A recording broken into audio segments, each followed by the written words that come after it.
Assalamualaikum warahmatullahi wabarakatuh. Perkenalkan saya Milinda Fauzi, NIM G1 di 022035 dari kelas Matematika A. Di sini saya akan membahas soal tentang apakah negara Indonesia termasuk dalam sindrom negara gagal. Terjadinya negara gagal bukan karena kebetulan atau kecelakaan, tapi itu juga termasuk ulah manusia sendiri. Kebijakan dan kesalahan elit kepemimpinan telah menghancurkan negara. Argumentasi Indonesia sebagai negara gagal sudah mulai terasa di kalangan masyarakat. Seperti saat ini, pemerintah Indonesia sudah tidak mampu untuk memenuhi kebutuhan ekonomi rakyat, di mana indeks angka kemiskinan masyarakat Indonesia semakin bertambah setiap tahunnya. Ada juga konflik horizontal terjadi di masyarakat dalam bentuk pertentangan suku, agama, ras, dan antar golongan. Kejahatan yang terjadi di jalanan sudah pada tahap yang menyeramkan. Orang main hakim sendiri karena tak percaya lagi kepada aparat yang berwenang seperti polisi, hakim, dan jaksa. Kita juga merasakan pemerintah yang lemah. Utang Indonesia mencapai 60 miliar dolar sehingga Indonesia sangat tergantung dengan IMF. Selain itu juga indikator yang bisa mengarahkan Indonesia sebagai negara gagal adalah saat ini pemerintah Indonesia tidak mampu untuk mencukupi kebutuhan pokok, pelayanan kesehatan, dan pelayanan pendidikan dengan baik. Seperti minyak tanah sebagai kebutuhan masyarakat sangat sulit untuk diperoleh dan harganya sangat mahal.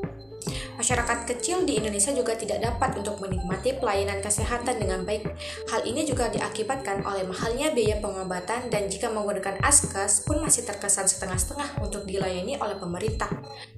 Selain kebutuhan ekonomi, tingginya tingkat angka korupsi di Indonesia juga semakin mengakibatkan Indonesia sebagai negara gagal. Hal ini dapat dilihat dengan banyaknya kasus mafia, pajak, dan penangkapan wali kota dan gubernur di Indonesia tersangkut hukum kasus skandal korupsi, seperti kasus penyelundupan yang dilakukan oleh aparat pemerintah secara besar-besaran, juga mengidentifikasikan bahwa di Indonesia kasus skandal korupsi sangat menyebabkan Indonesia mengalami kemerosotan sehingga dikategorikan sebagai negara gagal. Kasus korupsi di Indonesia mengakibatkan Indonesia berada pada posisi 3 besar negara terkorup di kawasan Asia. Selain itu, indikasi lain mengenai Indonesia sebagai negara gagal dapat dilihat dari lembaga pemerintahannya. Dewasa ini, pemerintah di Indonesia akan kehilangan kekuatan untuk menjalankan roda pemerintahan. Hal ini dikarenakan adanya ketidakseimbangan di antara seluruh lembaga negara di Indonesia.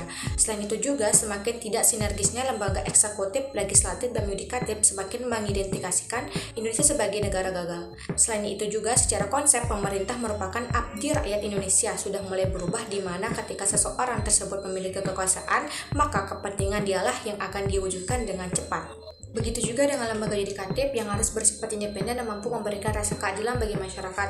Namun di Indonesia berbeda karena sudah banyak kasus yang terjadi di mana banyak badan peradilan yang memenangkan kasus-kasus hukum bukan pada siapa yang benar, melainkan pada siapa saja yang bisa memberikan upeti yang besar bagi hakim. Seperti baru-baru ini skandal kasus mafia pajak gaji tumbuhan yang bisa menyuap hakim dan pengadilan di Indonesia.